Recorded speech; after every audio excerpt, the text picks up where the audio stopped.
What's up, everyone? How are we doing? What a week it's been. Orange County got a good victory this past weekend over the defending USL Championship champions, Colorado Springs. Hey, my Tottenham lifted the Europa Cup this past week. Uh, Larry's got some good news on his side for the English soccer stuff. I don't know. Brad probably is still wallowing in misery with his Everton, but hey, this will be a fun episode. We're all in a good mood. So let's get this show started. Welcome to the Show of Champions. This is the Orange and Black Soccer Cast.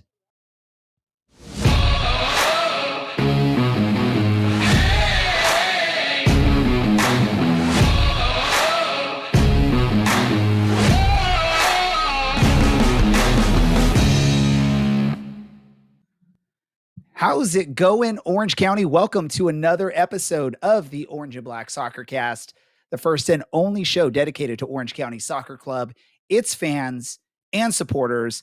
I'm your host, Ray Samora. I'm here to take you through this journey as we discuss all things Orange County Soccer Club. And let's go through the list of who's helping me out for this episode. First, we've got Mr. Brad, the Everton fan. How are you doing, Brad? I'm doing all right. I can't complain where Everton ended up in the table because the Moisaya, is bringing us back up again. All right. Simple and sweet from Brad. And just quickly, Orange County-wise, how are you feeling? Let's see. If it worked last week, let's do it again. Well, not yet. Not yet. We got to wait to do it together.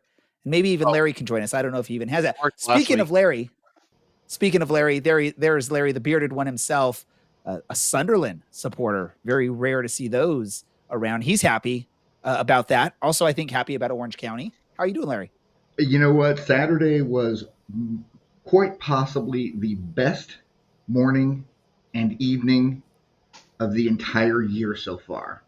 My Black Cats got promoted back up to the Prem. And Orange County Soccer Club got back on the winning trail with just a really, really nice performance all the way around. Really enjoyed watching both games. Had fun. It was just a great day Saturday. And no, I do not have a bottle of Malort because I have class. Oh, so we'll meet up, Larry, because I know we're not far from each other. I have an extra bottle for you. So when we start doing this as a group, you'll be ready for it. You'll be able to partake. Yeah. Brad looks like he might need to reload his bottle. One other thing, again, amazing day Saturday soccer for me with Orange County's victory. Hey, my son's team, we did a parents versus kids match, and the parents won, obviously. So that was fun as well. Let's talk about what everyone wants to hear, though, and that is Orange County Soccer Club. They came out victorious in a really good way against the defending champs, Colorado Springs Switchbacks.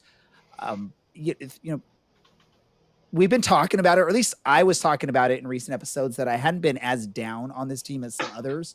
I felt like this team has been decent, just not finishing. They finished in this match. They look good in this match. A few good opportunities, of some quality goals, some good-looking goals. Let's get into this. I'm going to go to you first, Larry. What were your thoughts on this match? And by the way, did you stand next to the Colorado Springs keeper? And do you know how tall he is? He's a monster. Dude's got to be 6'7", 6'8". He's absolutely huge. At the start of this game, but look at me running. Look, there I go. Boy, I do that well. Colorado Springs was beating the ever-loving out of our team. It was 4 fouls in the first 5 minutes, 6 fouls in the first 8 minutes, and then 7 in 22 minutes. It was absolutely insane how many times our players were getting knocked on their backsides.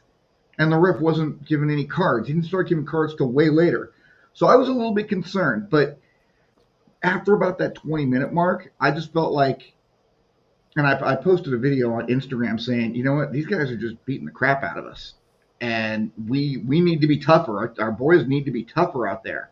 And I kind of doubt that they were listening to me, but it seemed that they started to not let themselves get pushed around quite so much and really started to take over the game about that point.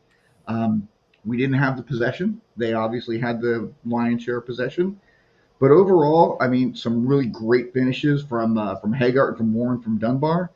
Some great assists from Benalcazar and from uh, Hegardt, or excuse me, Traeger. Just a solid performance all the way around. I really enjoyed watching our boys. So a couple things here. If you don't watch our show live, just a reminder, we are live every Tuesday at 8 p.m. on YouTube, Instagram, Twitch, Facebook. You can watch us at wherever you prefer out of those methods.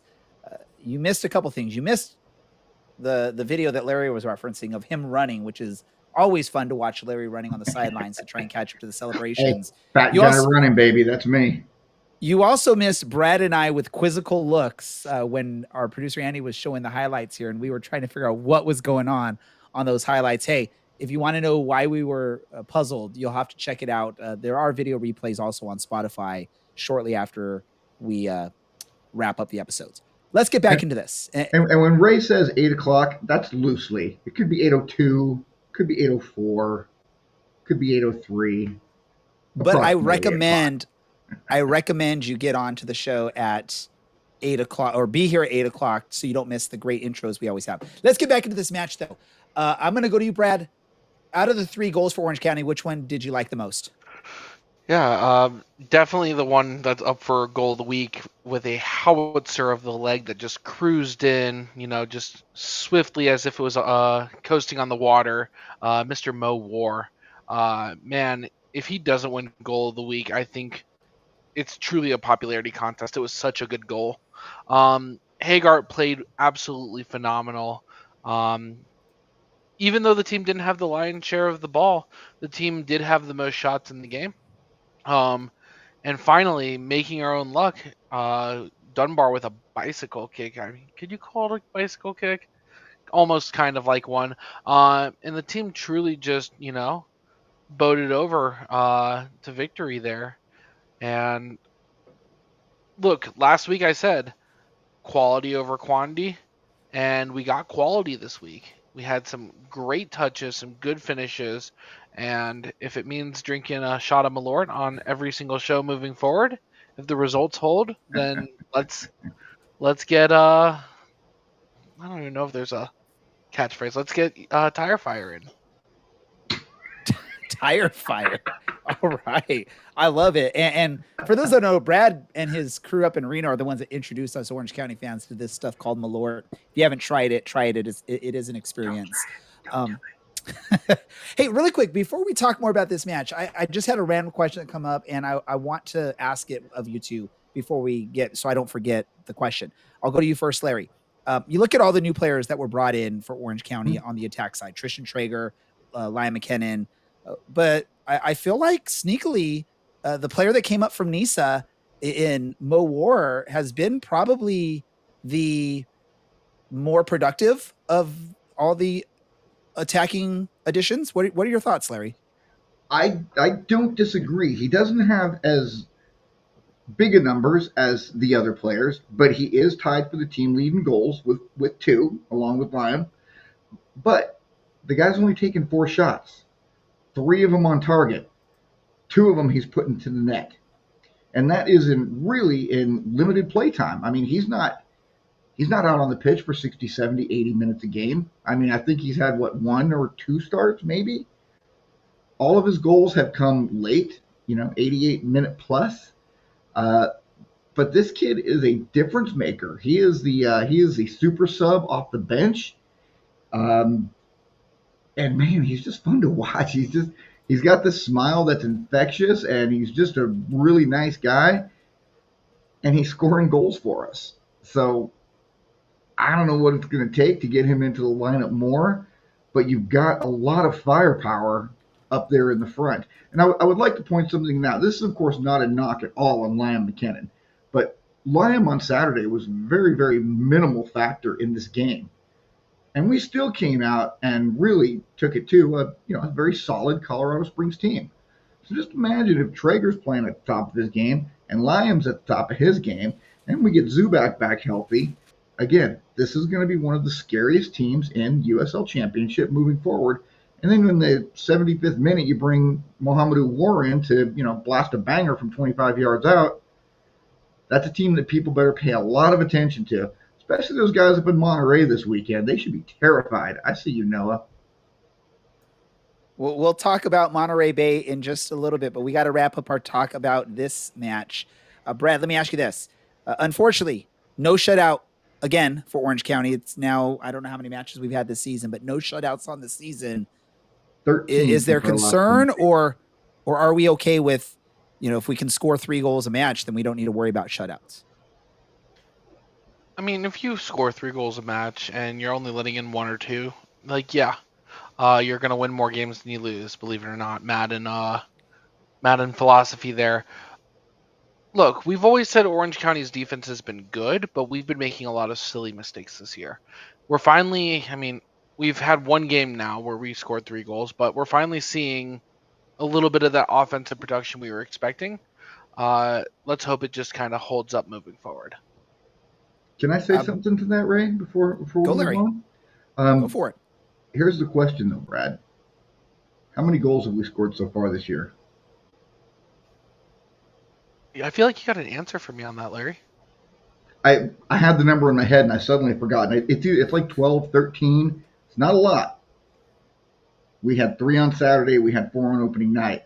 So did this just happen to be a night where we scored some goals? Or are we truly going to start seeing that offensive production that all of us have wanted to see since the beginning of the season? I feel like let me jump on really quick. Question for the next game. Yeah, I want to answer you, Larry, or get the correct goal total for us. According to FBref.com, this is, I believe, probably just the USL Championship. We have 11 goals, and we've had some matches with a lot of goals. So that seems like a pretty low number to have. But hey, who knows?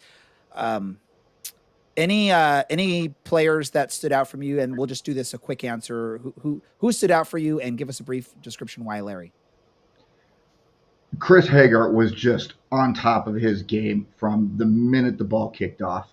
He was everywhere. He was making the passes. He was coming up big on corner kicks. He was coming up big on possession and control. And when he did score that goal, that ball came forward on the quick restart from Benalcazar. Tristan got it down there, down there towards the end line, and I could hear, because I was right there. I was 8 feet away from Tristan when he had the ball. I could hear Hegardt just screaming, "Tristan, Tristan, Tristan!" And I looked up, and there he is, and Tristan found him, and he just left-footed slotted that into the bottom corner, and it was absolutely spot on where it needed to be. And if you look at the USL Championship ratings for the weekend, Chris Hegardt had the highest rating in the league for the day. I think it was a 94 or a 98, something like that. So yeah, Chris was absolutely fantastic from first whistle until he left the pitch. And I feel like Hagardt's been, wanting some play time. I think he's been wanting to get some starts, and he's been unfortunately coming off the bench as of late. So I think this opportunity for him, he's proven that he needs the play time and he needs to start for Coach Danny Stone. Brad, anyone else that stood out from you in this match or for you in this match? Yeah, Cameron Dunbar.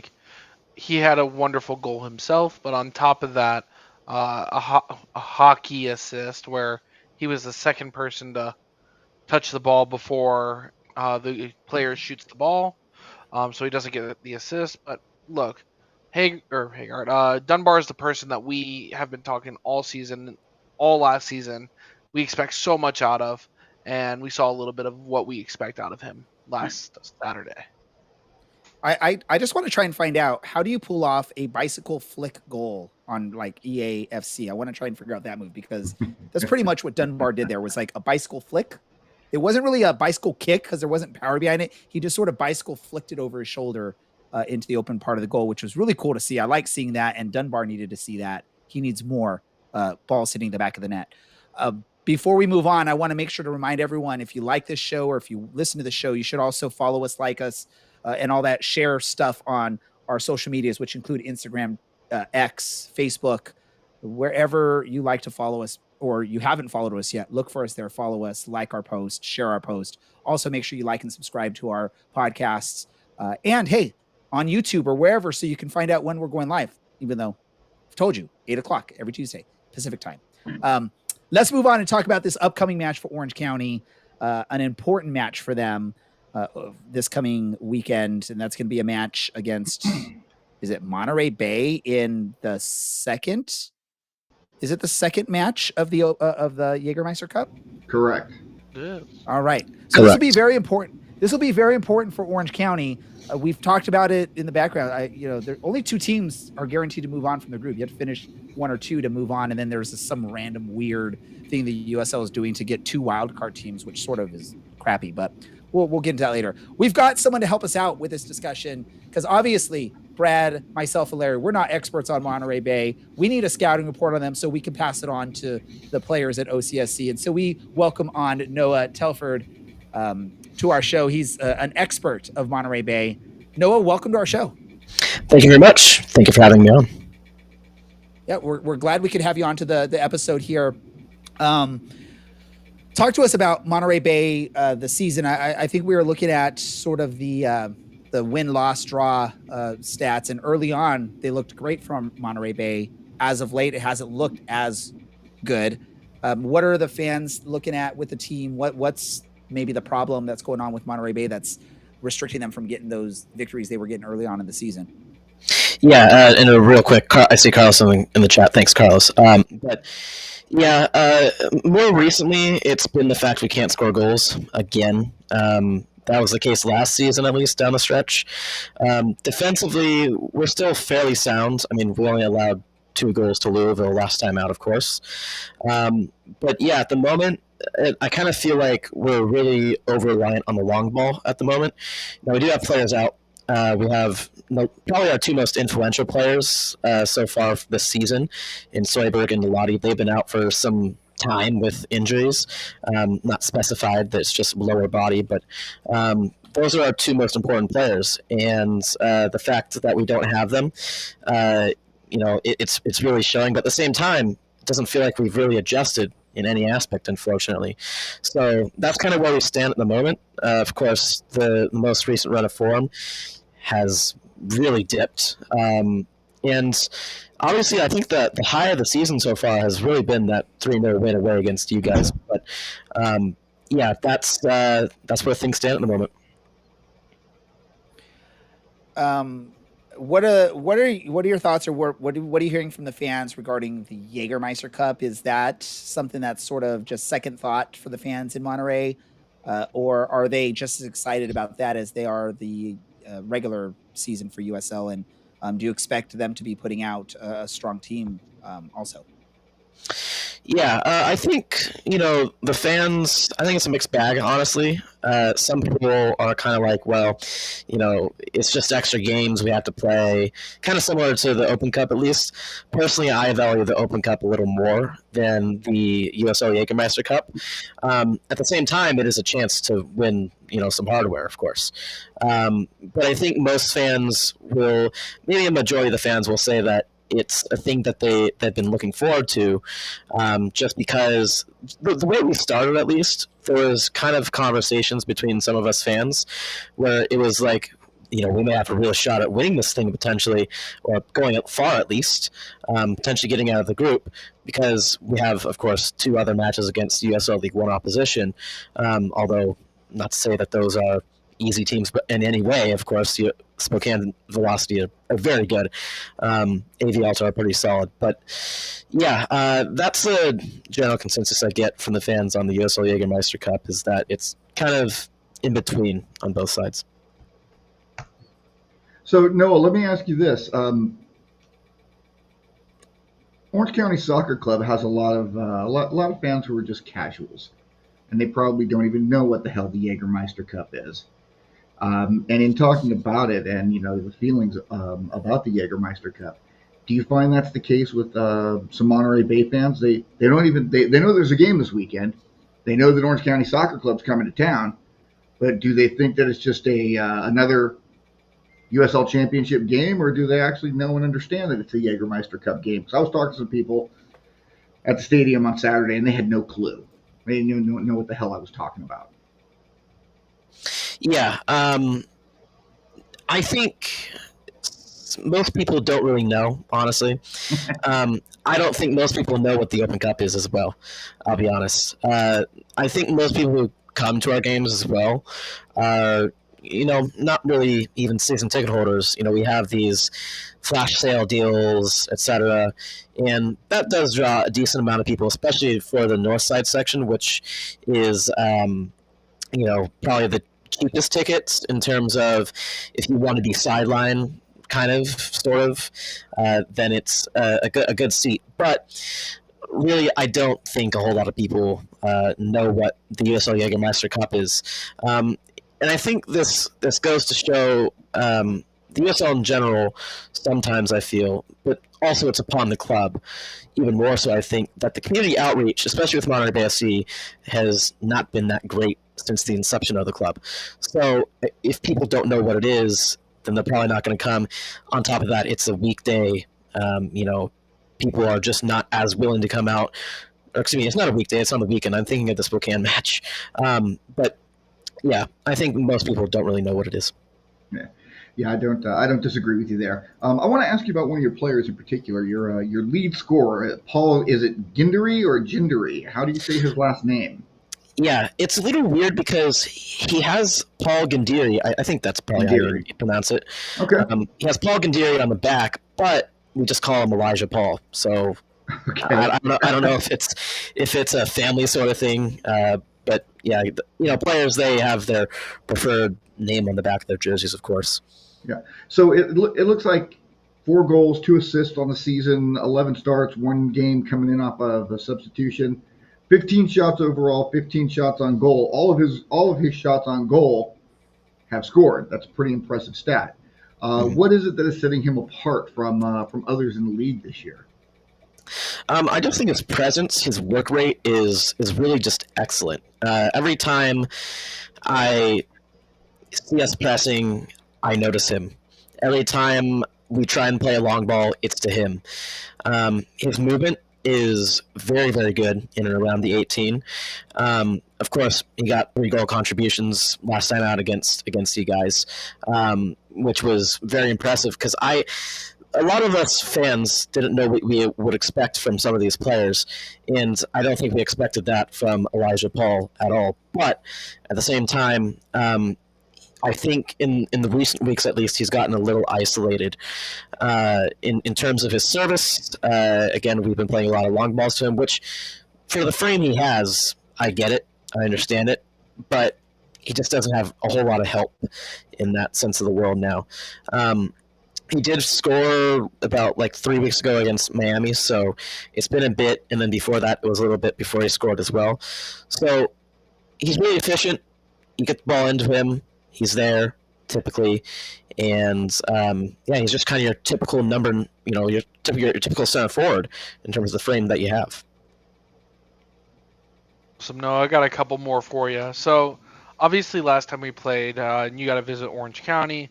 3-0 win for Monterey Bay. Since then, I believe, 1 or 2 victories within normal league play.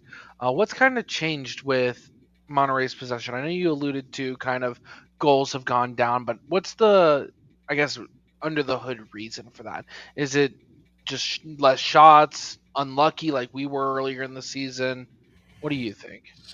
I think it's got to be the shots on target. You look at the fact that against Phoenix we had about 55% of the possession. We had 0 shots on target that match. So I don't know if it's an unwillingness to shoot.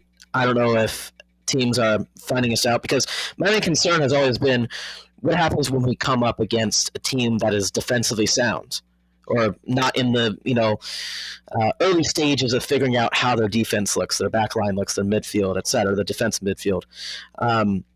And when we came up against a team like New Mexico, let's say, who are very defensively sound, it really kind of went awry, and we just didn't create a lot. It's another match where I believe we had 0 shots on target. So really, in the end, just our shots on target have really just dropped. We're still shooting some, from outside the box and all, but we just haven't been able to put anything on target. And I think that's a combination of, again, teams figuring us out and us coming up against, some more defensively sound sides. Awesome. No, I know you got to, like I said, make the trip down to Orange County. Were you able to meet up with the supporters ahead of time? Oh yeah. Awesome. Were you able to? I know I've already said twice this episode, my lord, but Jägermeister is a great sponsor and whatever, but they're nothing. Get Malord to sponsor something. Yeah. Something. Did you get to try this? Unfortunately, I am not 21 years old yet, so I couldn't. But at the same time, I do go to DePaul University, or I was going to DePaul University. I'm in a gap year currently, but of course that's Chicago, and Chicago is very famous for their Malort. So I go back in the fall to DePaul. Most certainly, when I turn 21 in February of 2026, I'll probably have a shot of Malort, my first alcoholic beverage. Get yourself. No, Chicago don't start there. Don't start there, Noah. Oh no! Well, I'm in Chicago.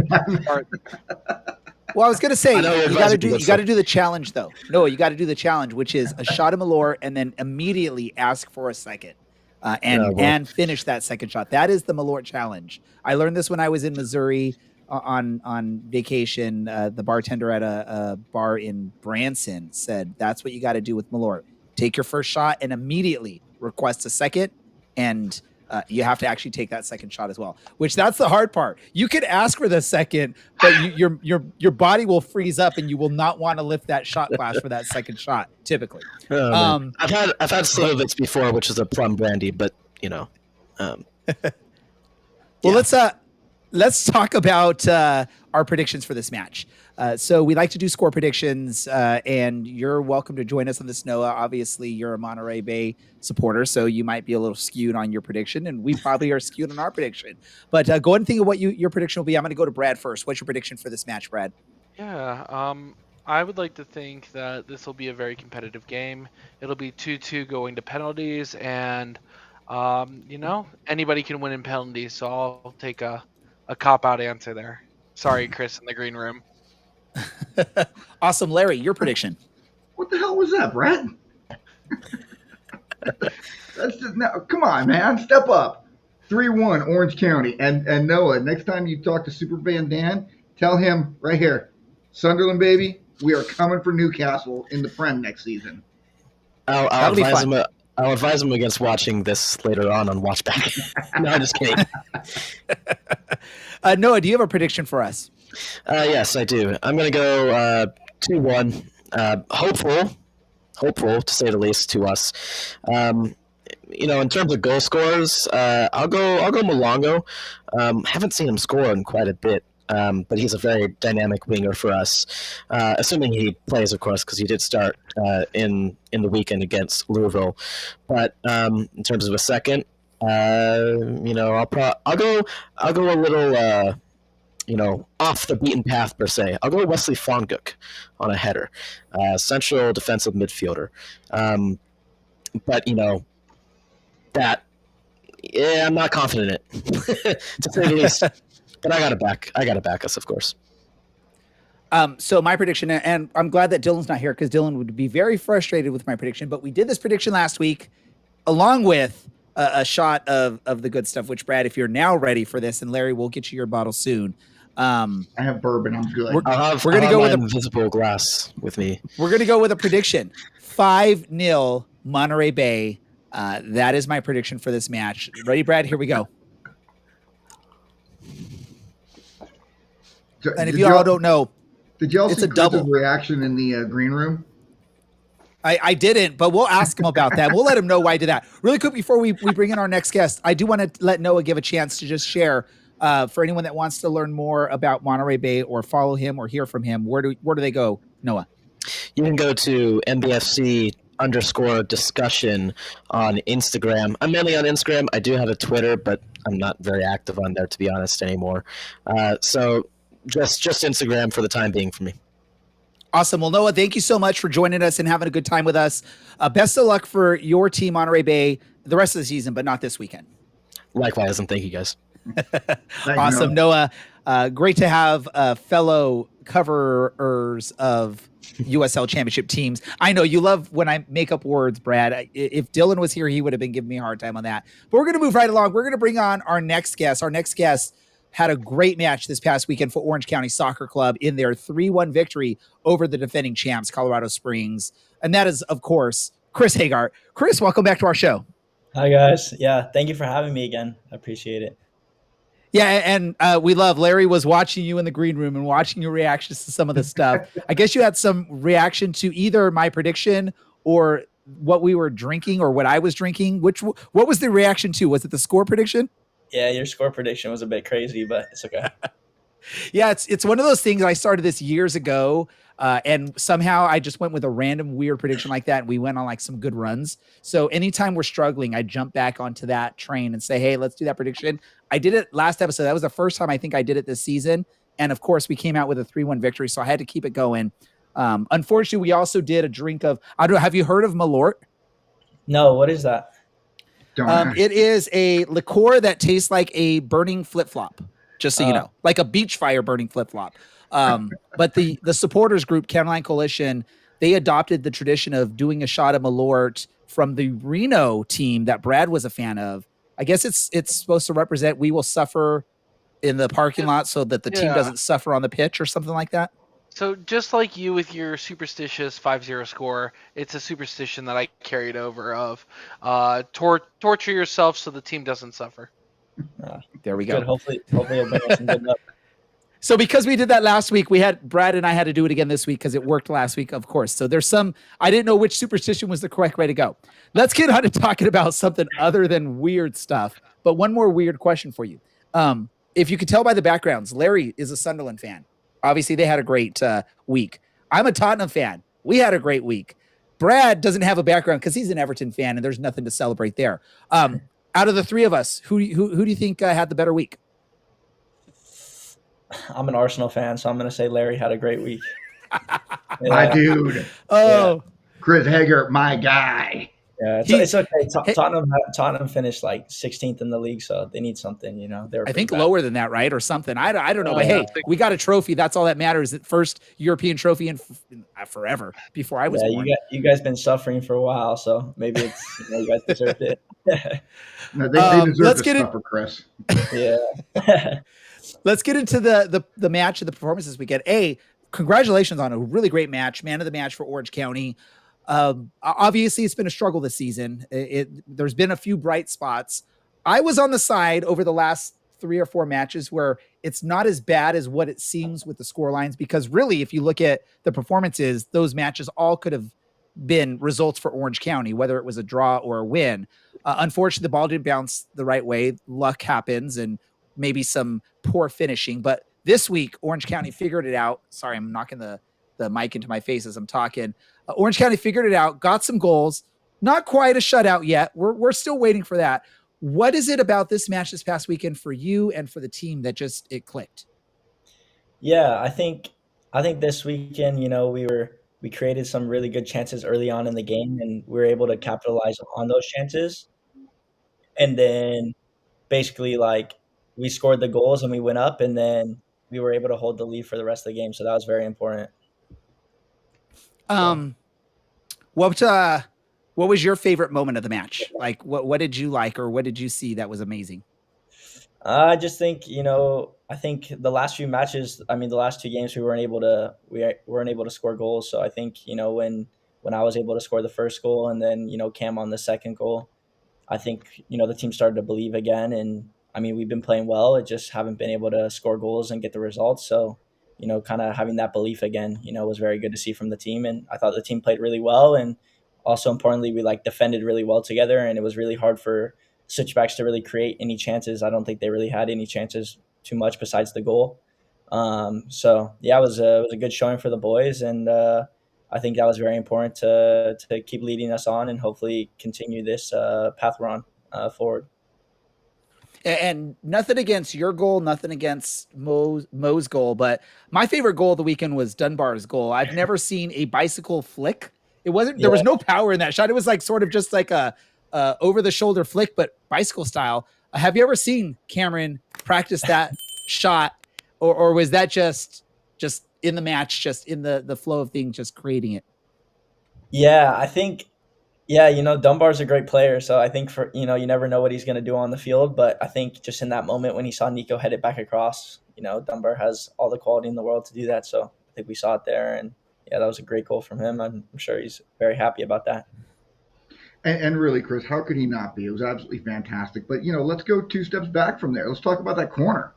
I mean, you Yeah. literally could not have put it in a better spot. I mean, you could have walked up and dropped it on top of Nico's head, which, that might have gotten it in a better spot. But is that a set play for the team, or is that just, hey, this is where I'm going to put the ball, somebody be there? Yeah, it kind of just depends on the play we run. I think in the game we had a lot of set piece chances to score. I think Vuk missed one earlier in the first half. Then Lime had a header, and then Traeger had a header just wide. So I think the build up throughout the game, it was coming off a set piece. And Nico's really good in the air, so I just knew if I put it off his head back post that he was gonna put it into a dangerous spot, and he was able to hit it right to Cam, who scored. So you can say it was a play we drew up. Beautiful, loved it. I'll tell you what. Ray talked about his favorite part of the game, and I'm sure Brad's going to talk about his favorite part of the game. I, of course, have my favorite part of the game, and that is you scoring a goal, and as you're running by, you pointed right at me. You saw me. You saw me. I got my phone pointed right at you. I got that all on video. I will send you that video, by the way. So that was really cool. It's always nice when you get. Yes, Raymond. Can I just jump on? I'm going to say Chris was probably pointing at you because he was amazed that the bearded one, Larry, was able to run that fast down the sideline or down the end zone or whatever you want. I forget what it's called on soccer. I'm sorry. But go for it. Go for it, Larry. Finish your question. Hey, the old fat guy can keep up with them after they have scored and they're just jogging off to the side. At any other time, I'm going to pull a hammy. That's how it's going to work out. So, Chris, I want to ask you a couple of off the wall questions, not the normal questions, because we've talked about your childhood, and we've talked about stuff when you were on the show before, and when you thought you were going to be a pro soccer player. But I am curious. USL made a huge announcement recently, just the last month or 6 weeks ago, about promotion relegation. What are your thoughts? What are the guys in the clubhouse's thoughts about this? Do you think it's going to be good for American soccer? Do you think it's going to make the USL more competitive with MLS? Yeah, that's a good question, actually. I really like the idea. I played in the beginning of last season in Norway, where there was promotion and relegation. So I think it's very important for the players, the fans, the development of the game. It puts a lot more pressure into the game, and I think the fans can engage in that. And in other leagues, you see players playing in the second division, and then all of a sudden, like your Sunderland team, they're playing in the Premier League next year, and I think that upward mobility is very good for players, because I think there's a lot of players maybe that are in USL that could play in MLS, or that are in USL League One that could play in USL Championship. So I think it's very important that there's the upward mobility for players and for clubs to move up, and I think it will only help the development of the game and teams get better. I absolutely couldn't agree with you more. And one thing that I have always said since I started becoming a soccer fan in my 20s is that until America starts doing promotion relegation like the rest of the world, we are never going to catch up with the rest of the world. Yeah, and a funny story, when I was playing in Norway actually last year, the guys were asking me what do you mean you guys have playoffs in a final and nobody goes up or down? And I was trying to explain it to them. They're like, this is crazy. I don't understand how you guys do this. It's it's soccer in the US. Hey, that's America. We like to try and make up our own stuff when other stuff has been working fine for 140 years. One more from me, Chris. What cleats and shin guards do you wear, and any particular reason why? You like the color? You like the feel? Yeah, I just wear Nike boots and Nike shin guards. I don't know. I've always wore them in my life, and they just feel comfortable. So I feel like I'm at my best when I'm wearing those two pairs. So yeah, nothing too deep about it, but that's just how I've always been. Well, if you were at your best on Saturday night, it's obvious that it was all due to Nike and not training and a lifetime of practice. Yeah. Hey, fantastic game Saturday night, Chris. That's as good as we've seen you play. That's as good as we've seen the team play. Yeah, and I'm going to turn it over to Ray or Brad. I think they probably got some questions, and I'm going to stop talking for a while. Really quick, producer Andy jumped on the stream, I think. So Regarding shin guards, Chris, do you wear those little postage stamp shin guards or do you wear actual shin guards? No, I have actual shin guards. I would say, I get fouled a lot, so I'm trying to protect my shins from getting kicked. So yeah, I just wear the Good regular man. one. Thank you Yeah, for setting a good example for my children. yeah. Some people's shin guards these days are really small, so it's crazy. Awesome. All right, Chris. I'll ask one good question and one silly question. Good question for you. It's a two-parter.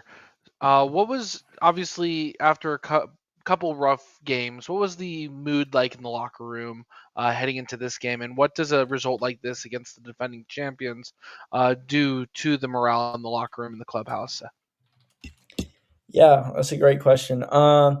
Yeah, I mean, in any professional sports, when you're losing and you're not winning games, it's very tough for everyone involved. You obviously you get a little bit more tense, you get a little bit more stressed. But I think the boys and the staff and the upper management never gave up on us, and we never gave up, and we knew like we have the talent in the room to win games. I mean, we were playing really well, we just weren't really getting the results the last few games. So I think we knew like if we put it all together, we would win, and the boys in the locker room never lost out. We knew we have the quality. We knew we have the players to win games and the coaches to win games. So we just kept putting it on the field. And, Saturday was a great result. And like you saw last year, like one result can lead to many. So we got to just keep this momentum going, and hopefully it leads us on and we start a little win streak here. But, all the guys, like I said, were just motivated and ready to get out there and make it right. Awesome. And then, don't get enough chances to learn about players off the field habits. So, what's one hobby you got, and your favorite thing to do with it? I would say, a hobby I have right now is I've been taking up golf probably the last year. So I've used it as a fun time to play with my family and some friends, and it's a good avenue to get away from soccer, just to like get your head away from it. It's very peaceful on the course, so I've been enjoying that probably in the last year, and working on my golf game. I can't say I'm great, but hopefully we'll get there one day. But Nope. that's definitely a hobby I've been enjoying. Nobody's great at golf. Tiger Woods just sucks the least out of all of us. Yeah, How often do you play with Kyle and the guys? I've actually never played with Kyle. I play, with the guys, maybe like once every few weeks. We go to the little driving range often just to work, but like during the season, it's tough to get out there too much because you got to take care of the body and rest a bit. So during the season, it's tough, but in the off season, I'll try to be out there, multiple times a week. And Larry wants me to ask your favorite course. My favorite course. I I play a lot more in San Diego, just because that's where my family is. But of course, I don't know. We played the San Clemente Municipal course, I think it's called. It was pretty nice. Good little gig, and I want to play Pelican Hill, but those prices are a bit outrageous. So maybe we'll get there Hey, one. you're a professional athlete. You can afford that, Chris. Come on. Oh, Yeah. Hey, listen. If you ever happen to play Tejeras Creek out in Rancho Santa Margarita, when you get to hole number 5, just yell my name. That's where I live, so you can find me. I'll Oh, you come live out on for the you golf guys a course? beer. Yes. Oh, Well- perfect. Yeah, I'll have to play there then. we'll get you the address so you can actually like swing and get the ball aimed right at Larry's window, so you can break a window in his house, and he has to fix that. Yeah, have you ever right. done foot golf? Have you ever done foot golf? I've never done foot golf actually. Maybe like one time when I was younger, like 10, but no, not in. I already kicked the ball too much, on the training pitch in the game, so try to stay away from Can, that. can I say foot golf is deceptively difficult. It's not as easy as it sounds. It's hard to precisely aim a soccer ball to a location when you're kicking it. It's a very difficult thing. I know golf is hard, but foot golf is actually it sounds easy, but it's really hard, right? Yeah, it's tough. It's not an easy sport for sure. Well, let me do this because we typically have some fun questions as well. We've already started that, so great. I'm going to give you the choice. Do you want to go music? We're going to do 10 quick response questions. Music or food? You pick the Food. category. Food. Food. All right, we're going to go food. This is courtesy of Google Gemini. This is where I have it create some great this or that questions for us. So here we go. You ready, Chris? First response. All right, go ahead. All right. Crunchy raw carrots or soft cooked carrots? Raw carrots. All right. Spinach or lettuce in a salad? Lettuce. All right. Corn on the cob or mashed potatoes? Corn on the cob. Spicy jalapenos or sweet bell peppers? Sweet bell peppers. Roasted Brussels sprouts or steamed broccoli? Roasted Brussels sprouts. Onions or garlic? Garlic. Mushrooms or asparagus? Asparagus. Sweet potatoes or plain old russet potatoes? Sweet potatoes. All right. Cucumber slices or tomatoes? Cucumber slices. All right. Hidden vegetables in a dish, sort of like a smoothie or something like that, or just enjoying straight out raw or vegetables as like the star? I'll do the smoothie. The smoothie. Hide those vegetables away and get some good flavor with other stuff, right? A little green smoothie. Oh, nothing better. There we go. Awesome. I'm going to ask Brad, Larry, do you have any additional questions for Chris, or can we wrap this up? Well, in regards to food, I mean, I'm going to guess Chris isn't a vegetarian. So ribeye rare or New York strip medium rare? Well, no, you got to ask rare or well done. No, because because I like Chris, and if he says well done, I'm going to stop liking him. No. I'll take a New York strip medium rare. Perfect. There we go. Me and Look at that. It's funny. Me and Cola Santos actually just barbecued some steaks right before I came on the show. So Beautiful. See? yeah. Oh, you could have invited us over. We could have done it live from the Koa and Chris barbecue, man. We could have done a cool barbecue, like cooking with the Orange and Black Soccer Cast session. That's awesome to hear. Hey, Chris, any last messages for the fans regarding the team this year? Maybe, I don't know if anyone's making the trip up to Monterey Bay for this upcoming match, but what do you have to say to any fans that might be making that trip up to Monterey Bay to support y'all? Yeah. Just say thank you for the support. I know the season hasn't gone exactly the way we want, but I'm very excited for the next few games, and I think we have so much talent and good staff to keep pushing on, and we can do great things this year. So we just got to keep working hard, and I know it will come. So we'll do it. So let's go. The results haven't been there, but like I said, I've been talking about it the last few episodes. The team looks like they're there, just the results haven't happened. So just keep up the hard work, Chris. Y'all are going to get there. We have faith in you. Yeah, we have faith in what y'all can provide. You must have motivated the team when you put the 5-0 score for switchbacks on the channel midweek. You know what, Chris? Hey, I give you permission. Y'all can we'll send you the clip of my prediction so you all can post it up in the locker room, a picture of me with a 5-0 prediction for the other team. Let's motivate you guys. However we can do that, I will take the brunt of that. And when I show up at the stadium, y'all are allowed to give me dirty looks for my prediction on it. I love it. Do it. Yeah. No, just joking. We appreciate you guys' support, so thank you. So.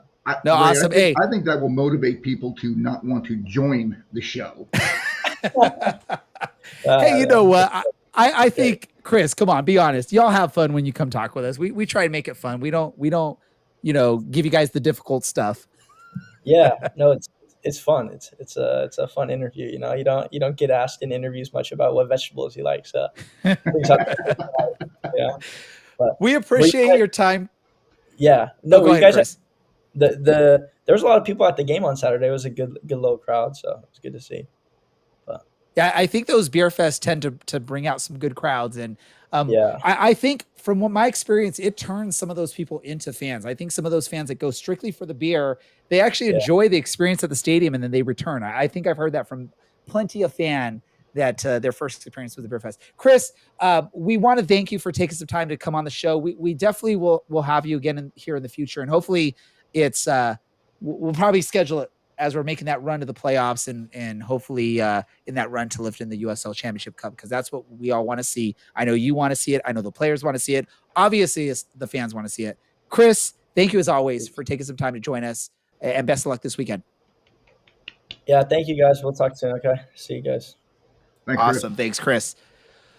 Oh, fun. Hey, fun conversation. Again, He's struggling. Chris, I want to see Chris was here in the Liam- past, and yeah, we're having some fun with the production today. I don't know what's going on, but it's awesome. Hey, when we have players jumping on, it's fun. We get to learn about them. We've had Chris in the past. That's why we didn't ask the typical questions The we ask usuals. first-time joiners. But we like to have fun, and Chris was a great guest, and we appreciate it. And again, I'm going to say this, and I think Brad was a little bit more on the not so positive side of this team, but I see good things for this team. I think this team is poised to make a good run. I'm not worried about what I've seen on the pitch. Yes, the results weren't there over the last 6 weeks or whatever, but this team is looking like they are ready and they can compete. So I'm looking forward to it. All right, this is fun. I told you all this was going to be a fun episode because we're all in good moods whenever your team wins 3-1. And then for people like Larry and myself, there were additional victories on the side. We're in great moods. You're going to hear great stuff from us. Let Any me other tell you soccer? about let me tell you a true story here about this past weekend. You're talking about Beer Fest bringing people in who are, maybe they're a soccer fan, maybe they're not a soccer fan. On my Facebook page, I posted up a photograph or a video, something from the game that I did or I was in, and a friend of mine, an old friend of mine, actually one of the groomsmen from my first wedding 23 years ago, he messaged me and said, yeah, Larry, I didn't see you on TV, but I did see you at the game. And he had a clip from up in the stands from Mo's goal. And he's probably sitting, I think he's right in section 7. So he's only maybe 10 or 15 rows up above where Carrie's sitting. And I'm like, dude, why didn't you seek me out? We haven't seen each other in, several years. He goes, oh, don't worry, I'll be back. I had a great time and I loved it. So here's a guy who's a casual. He's not particularly a soccer fan, but he was there and he had a great time. And he was there for Beer Fest. Now he's going to be coming back for the soccer. Hey, that's the beauty of those beer fests. Like I said, you get fans that come for the beer and they fall in love with the experience of the match. And they might not even be soccer fans. They might not, care too much about the sport. But this is what Orange County Soccer Club, the CLC, and the season ticket holders, everyone at that stadium, they create such a great experience. It's such a neat thing to see. And I love that we have this community, a soccer community at Championship Soccer Stadium for Orange County Soccer Club, because there's people that come for the experience. Maybe the soccer, maybe the experience at the stadium, maybe because it's just a great deal for families. Because obviously, if you have a family of 4, if you go to any other professional sport, you're dropping at least $200, if not more, when you talk about tickets, parking, food. At Championship Soccer Stadium, you get a good deal. I have my neighbor, literally my next door neighbor, who I introduced to this team a couple years back, and he's gone to more matches this season than I have at Championship Soccer Stadium, which is not a lot because I haven't been there much. But I apologize for that, everyone. But he loves the team, and every time I see him, we talk about the team. We talk about how the team's doing and all that stuff. So it's just the experience. It's amazing. Producer Andy's jumping on here. What do you got? Yeah, when you commented about kind of the family pricing, I saw something on social media yesterday, I think, that was a 4 tickets, 4 general admission tickets, and then 2 pizzas from Pizza 120 for, I think it was $50. And the Deal. pizzas on their own are like $17, I think, it's like a 12-inch pizza, which, by the way, the pizza is awesome. But like 2 pizzas alone, I mean, that's almost $30 right there, right? Am I doing that math? $34, whatever it is. Sounds about right. And then, plus the tickets. I mean, you're basically getting a free pizza with 4 tickets. So look out on social media for those deals. It's worth it.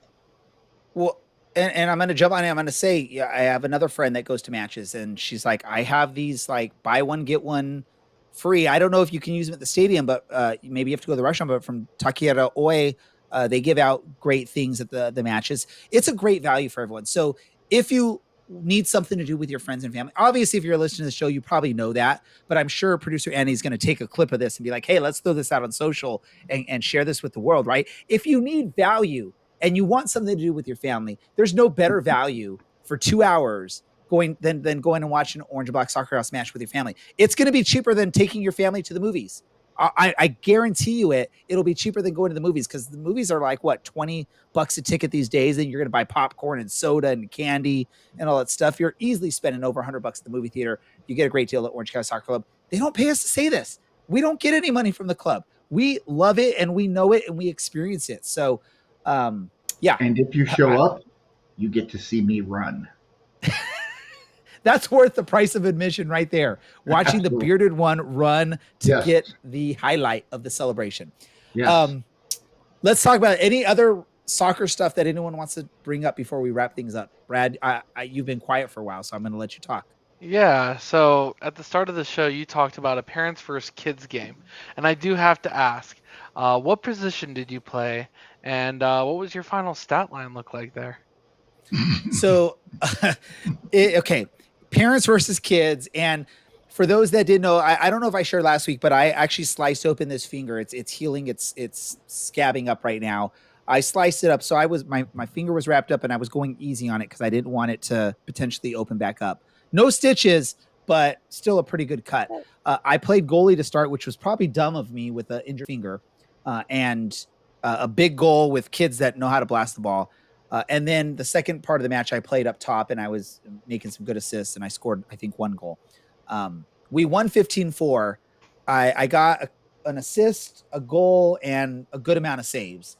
Obviously, I'm not going to try and injure the players as I'm playing, so I'm not going as a goalie in there just grabbing the ball. But because they're 13 years old and I want them to be able to win in the future in their actual games. So there was my stat line, Brad. It was a 15-14 victory. We won. I made some saves. I got an assist. I got a goal. It was for fun. It was awesome. Because Brad really wants to know this, I'm going to share the video with you, Brad, so you can watch it. We have it on video. Random thought. Oh, wait. Sorry. Before we go, let's do random thoughts. We haven't done this in a while. Random thoughts. If you don't have one, just say, I don't have one. Larry. I'm Sunderland till I die. Awesome. Brad. I was promised a video and now I wait. You will get the video. And my random thought, hey, congratulations to Tottenham. In honor of Tottenham captain and longtime representative Heung-min Son, I actually got myself a Korean beer called Snow. If you've ever tried it, let me know your thoughts. But it's actually not bad for a beer in a green bottle from far away. It actually there's no bite to it. It's not that bitter. It's actually pretty smooth, pretty good. All right, what did we learn in this episode, Brad? I learned I have a unhealthy relationship with Malort. There we go. Larry, what did you learn? I learned that Chris Hegardt does not like his steaks well done, so him and I can remain friends. There we go. What did I learn? I learned that I'm not getting love from Chris when I wear my Tottenham jersey at the stadium. He'll probably walk away from me, not want to talk to me. Because apparently he's a gooner. And yay. Cool. This like I said, fun episode tonight. I want to thank everyone that watched live. Again, if you don't watch live, if you only listen to the podcast version of this, we are live every Tuesday at 8:00. What you hear on the podcast is what you will see live. The cool thing with watching live is you also can chat with us. We will read your chats. We will look at your chats. We will interact with your chats sometimes. We didn't do it so much this episode, but we will do that. And we promise you, we will pay attention to y'all. Maddie King is always on the chats talking about stuff. Apparently Maddie likes Wendy. So you got to bring Wendy on more often, Brad. Also, make sure you subscribe, like, share our podcast, our social medias. We appreciate the love. Help us grow that connection with people, and we definitely appreciate that. For Brad, for Larry, our producer, Andy, our guest on this episode, which was Noah, the Monterey Bay fan, and knowledgeable person, Chris Hegardt from Orange County Soccer Club. Hey, this has been the Orange and Black Soccer Cast. We are out.